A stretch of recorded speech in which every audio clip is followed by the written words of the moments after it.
The divorce papers arrive while I'm deleting text messages from someone who doesn't matter anymore. 537 messages over 2 months.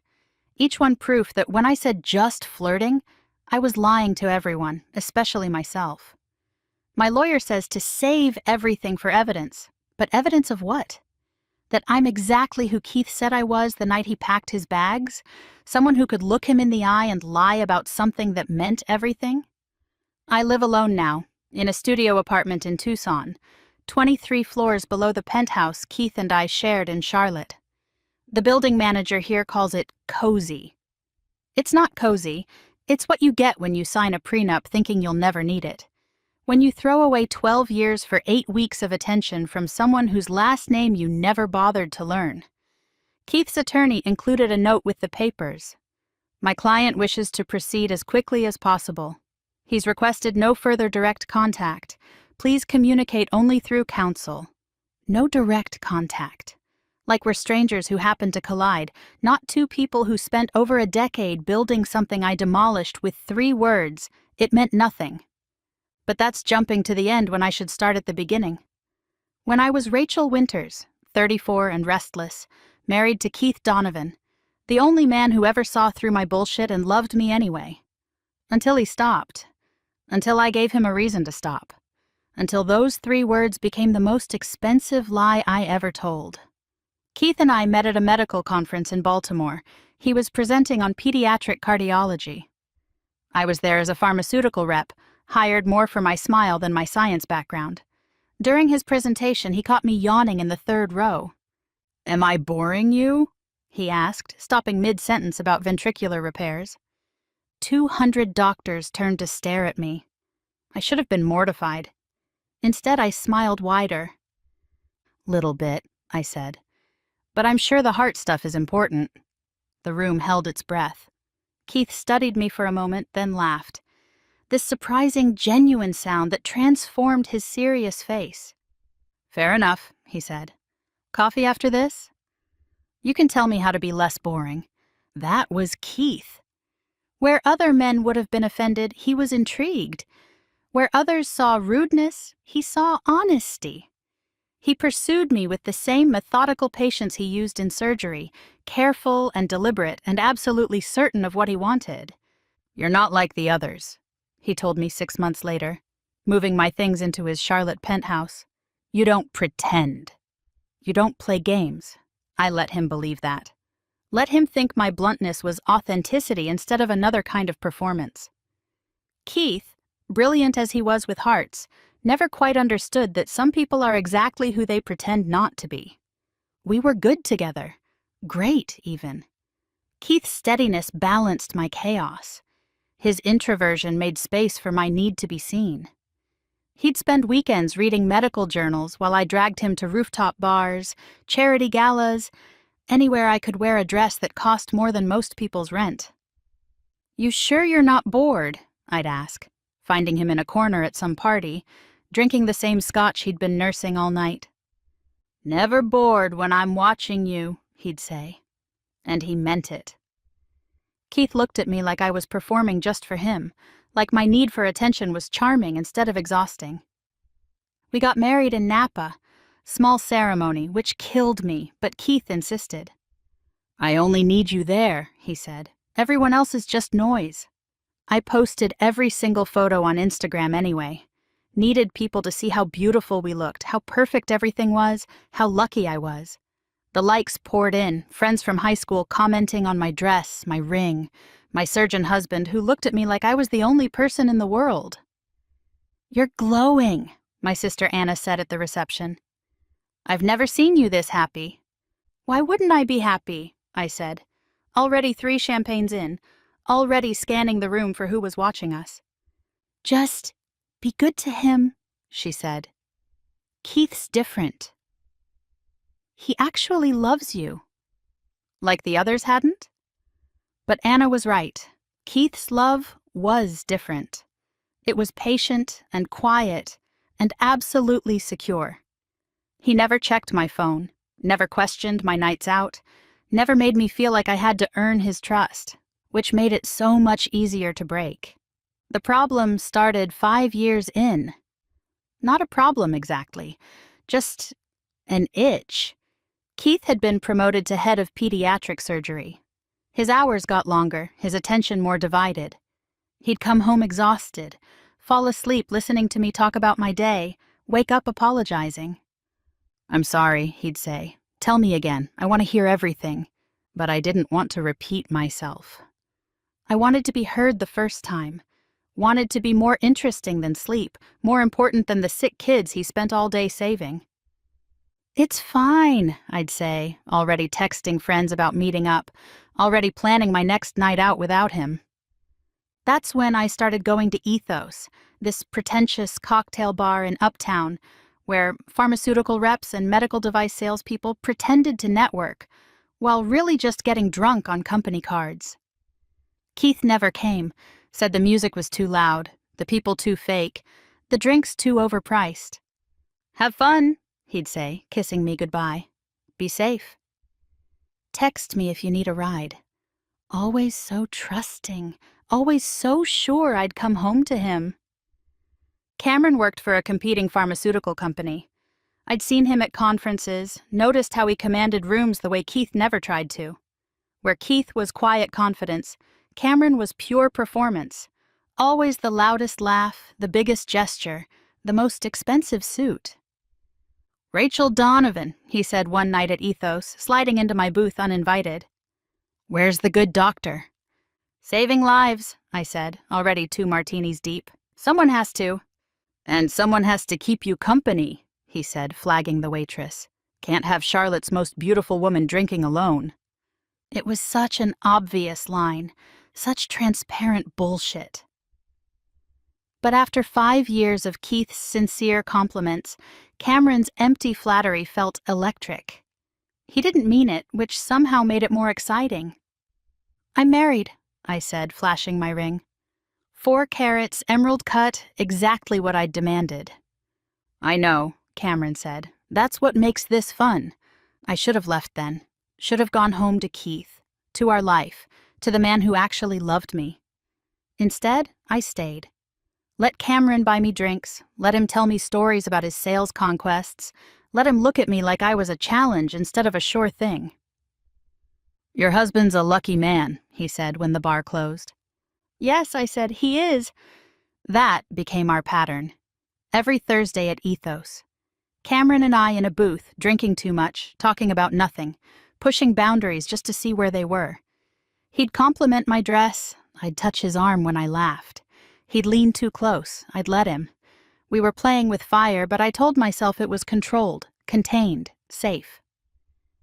"You ever feel stuck?" Cameron asked one night, 6 weeks into our Thursday tradition. "Stuck how? Like you're living someone else's idea of a perfect life?" I thought about Keith, home reading surgical journals, probably asleep on the couch waiting for me. Thought about our beautiful penthouse that felt more like a museum than a home. Thought about how Mrs. Donovan sounded like someone else's name. "Sometimes," I admitted.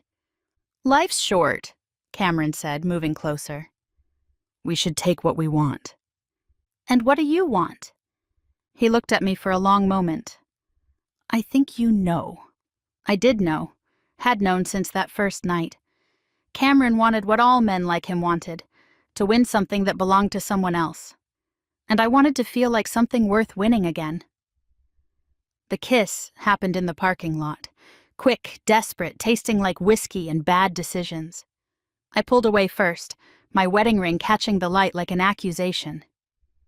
"That can't happen again," I said. "Whatever you say," Cameron smiled, knowing it would. And it did. The next Thursday, and the one after that. Always in the parking lot, always after too many drinks, always followed by me saying it meant nothing.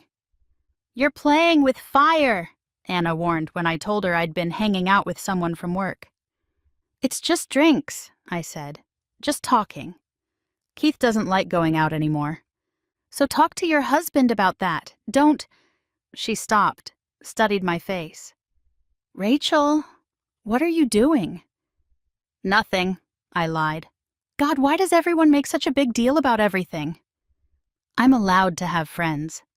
But Cameron wasn't a friend. He was an escape route I was too coward to take, a disaster I was too selfish to avoid. Every Thursday became a countdown. Keith sleeping while I tried on dresses. Keith trusting while I deleted texts. Keith loving me while I let another man convince me I deserved more. The night everything ended started like any other Thursday. Except Keith was awake when I came downstairs. "You look beautiful," he said from the couch. "Special occasion?"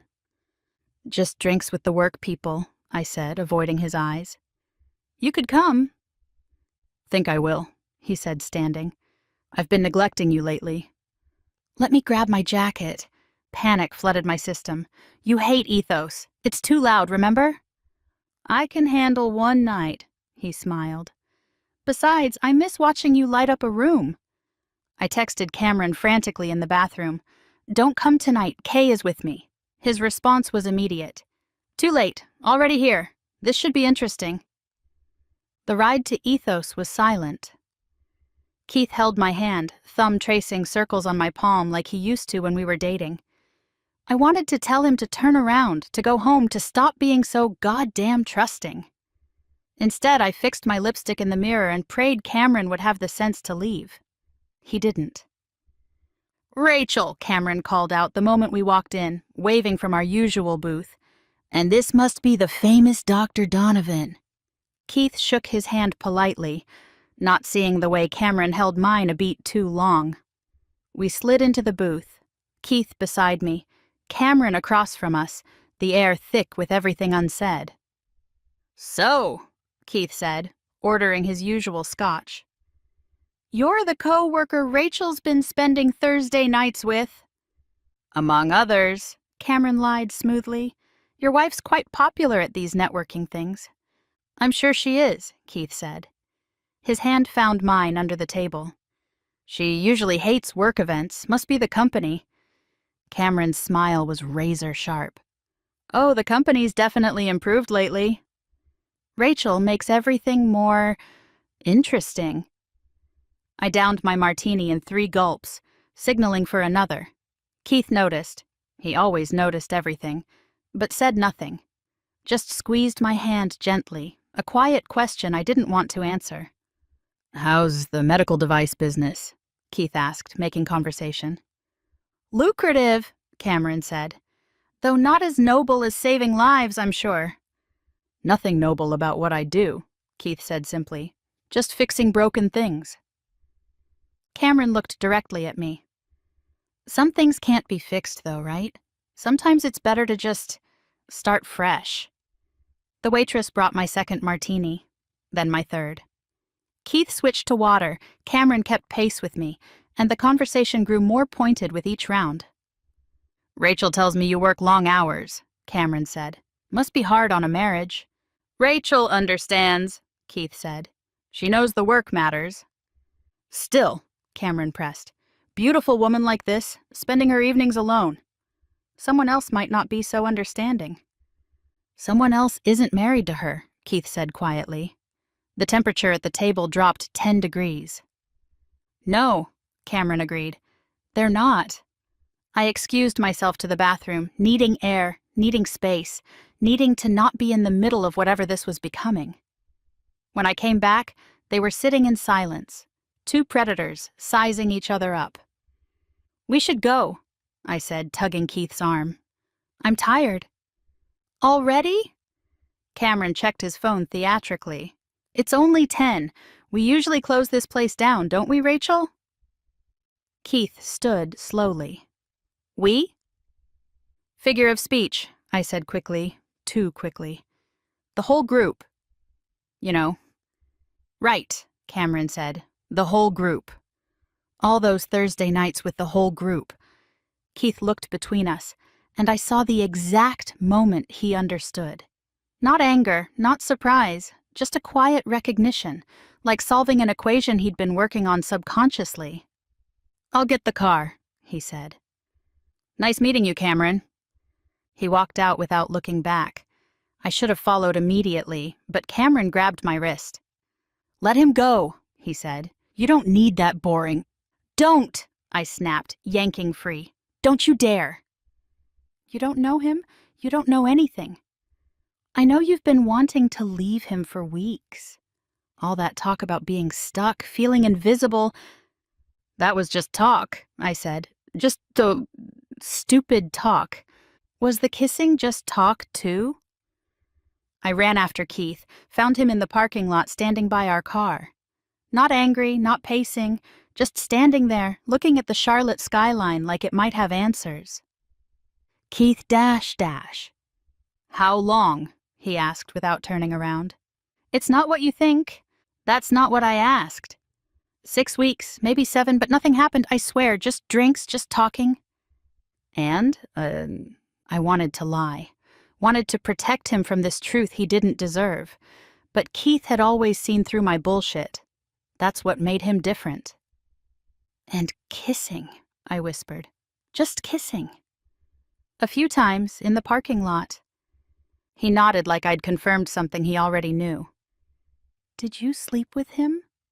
No, God, no. Keith, I would never... But you wanted to. It wasn't a question. I couldn't answer anyway. I'm going home, he said, finally looking at me. His eyes were dry, calm, resolved. You should stay. Finish your evening with the whole group. Keith, please. Let me explain. Explain what? That you've been lying to me for 7 weeks? That you've been kissing another man in parking lots? That you think I'm too boring, too busy, too... What, Rachel? What am I too much of? You're too good, I exploded. Too perfect, too understanding, too safe. Do you know what it's like being married to someone who never makes mistakes? Who saves dying children all day, then comes home and asks about my stupid job selling overpriced drugs? He flinched. I never thought your job was stupid. But it is. I'm stupid. My whole life is stupid compared to yours. And Cameron... I stopped, realizing I was making it worse. Cameron makes you feel smart, important. He makes me feel wanted, like I'm worth pursuing. I pursued you, Keith said quietly. I've never stopped pursuing you. But you're right. I don't play games. I don't make you chase me or wonder how I feel. I just love you consistently every day. I didn't know that was a flaw. It's not, I whispered. I'm the flaw. He shook his head slowly. No, he said, and for a moment I thought he was defending me. We're the flaw. I knew who you were when I married you, Rachel. Knew you needed drama, excitement, validation. I thought I could love you stable. Thought if I was steady enough, you'd eventually feel safe enough to stop performing. But you're not built for safe, are you? It meant nothing, I said, the words spilling out desperate and wrong. I swear to you, it meant nothing. He studied me for a long moment. That's the problem, isn't it? It meant nothing, and you did it anyway. What does that say about us, about what we mean? He got in the car and drove away, leaving me in the parking lot where I'd kissed Cameron, where I'd made choices that meant nothing and cost everything. I went back inside. Cameron was still at our booth, already chatting up another woman. When he saw me, he waved me over like nothing had happened. That went well, he said. Now we can have some real fun. I looked at him, really looked at him, saw the empty smile, the calculating eyes, the kind of man who collected married women like trophies. Saw exactly what I'd traded Keith for. You're pathetic, I said. I'm pathetic. You're the one who just lost your meal ticket for a few parking lot makeout sessions. How's that for pathetic? I threw my martini in his face. Not my finest moment, but at least it was honest. Security escorted me out, Cameron yelling about assault charges that never materialized. He was too vain to admit a woman half his size had humiliated him in public. Keith wasn't home when I got there. Wasn't home the next morning either. On the kitchen counter, he'd left a note. Staying at Tom's. Please don't contact me. I need time to think. I gave him 3 days. 3 days of calling in sick to work, of drinking wine in our beautiful penthouse, of drafting texts I didn't send. On the 4th day, I went to Tom's house in Ballantyne, begging to talk to him. 5 minutes, Keith said, stepping onto the porch. He looked tired, older. "Say what you need to say." "I'm sorry," I started. "I'm so sorry." I don't know what I was thinking. Cameron means nothing to me. "Stop saying that," Keith interrupted. "Stop saying it meant nothing. Own what you did, Rachel. You wanted something I wasn't giving you, so you went looking for it somewhere else. That meant something." I didn't want him. I wanted, I don't know, attention, excitement, to feel special again. "I told you you were beautiful every day. I supported your career, your social life, your need to be seen. What more did you want from me?" "I don't know." I was crying now, ugly sobs that ruined my makeup. "I don't know what's wrong with me. You're perfect, our life is perfect, and I ruined it for nothing." "There's that word again," Keith said sadly. Nothing. "Do you know what your nothing cost me?" "I can't go to Ethos anymore. That's where my wife had her affair. I can't trust Thursday nights. You gave those to him. I can't look at you anymore without wondering what else you're lying about. It wasn't an affair. We never... You gave another man pieces of yourself that belonged to our marriage. You let him believe he could have you. You kissed him multiple times over 7 weeks while lying to my face. What would you call it?" I had no answer that would fix this. "I'm filing for divorce," he said quietly. "The prenup is pretty clear about infidelity. You'll get the car, some cash, I'll keep the penthouse." "Keith, please." "I loved you," he said, and the past tense shattered me. "I loved you even though I knew exactly who you were. Knew you needed more attention than one person could give. Knew you'd rather die than be ordinary. I thought loving you enough would be enough, but you can't love someone out of being who they are. I can change. I don't want you to change for me. I want you to find someone whose attention is enough for you. Because mine never was, and we both know it." He went inside. Tom came out a minute later with a box of my things. Jewelry, photos, the coffee mug Keith bought me that said, "World's okayest wife." I'd thought it was funny at the time. That was 8 weeks ago. The divorce will be final next month. Keith's already dating someone. A pediatric nurse who probably never needs to be the center of attention. Who probably thinks saving sick kids is more important than Thursday night martinis. Cameron disappeared the moment I became single. Turns out I was only interesting when I belonged to someone else. Now I'm just another divorced woman in Tucson, working a new pharmaceutical job where nobody knows my history, living in an apartment where nobody knows how I like my lavender tea, or that I ever mattered to someone who did. Keith was right about the prenup. I got the car and $50,000. Enough to start over, but not enough to maintain the life I thought I deserved. The penthouse sold last month.